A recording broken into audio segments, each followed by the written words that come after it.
အဲ့ဒီညမှာပဲယာကာကအဖေအခန်းထဲကိုဝင်ရှာတော့မကောင်းတဲ့အငွေအသက်တွေရှိနေပြီး6လန့်ခံရပါတယ်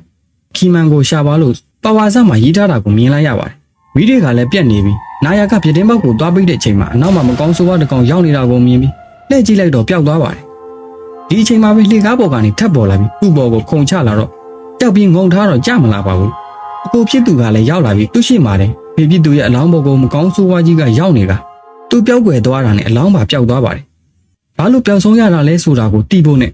သူတို့မိသားစုအကြောင်းသိရဖို့သူ့အဖေနဲ့အတူတွဲရိုက်ထားတဲ့ဓာတ်ပုံတွေကမျိုးသမီးကြီးကိုရှာဖို့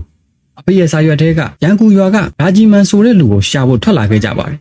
သူတို့အဖေဖြစ်သူကတစ်ချိန်လုံးသားသမီးတွေကိုယ်ရမှာတခုခုကိုစိုးရိမ်နေခဲ့တာကိုလည်းသူတို့တတိထားမိကြပါတယ်ဒီလိုနဲ့သူတို့ရွာကိုသွားကြတော့ရွာရဲ့အနီးနားမှာကားကိုရပ်ပေးခဲ့ပြီးရွာကိုသွားဖို့နေရာလည်းမသိသလိုလိုင်းကလည်းမမိတာကြောင့်ဘယ်သွားရမလဲဖြစ်နေတာလူတယောက်ကိုတွေ့တော့လဲလမ်းမေးဖို့လှမ်းခေါ်ပေမဲ့သူတို့ကိုမြင်တော့ထွက်ပြေးသွားပါတယ်ဒီလိုနဲ့ခြုံပုတ်ကြားထဲမှာရန်ကုန်တို့ဆိုတဲ့ဆိုင်းပုတ်ကိုမြင်ပြီးလမ်းအတိုင်းဝင်လိုက်ကြပါတယ်သွားနေရင်အမျိုးသမီးတယောက်ကိုတွေ့ပြီးရန်ကုန်ရွာကရာဂျီမန်ကိုရှာနေတာပါလို့ဆိုတော့သူနဲ့တရွာထဲနေတာပါလို့ဆိုကခေါ်သွားပါတယ်လမ်းမှာနာယာကဖက်နှက်ကြိုးချီပြီးကြံခဲ့တော့အတန်ကြားလို့နောက်ကိုလှည့်ကြည့်တော့ဘာမှမရှိပါဘူးပြန်လှည့်တဲ့အခါမှာတော့ရုပ်ဆိုးဆိုးနဲ့အမျိုးသမီးကရောက်လာပြီးသူ့ရဲ့ပါဇက်သေးကဝါးထားတဲ့အရွက်တွေနဲ့မျက်နှာကိုပုတ်သွားပါတယ်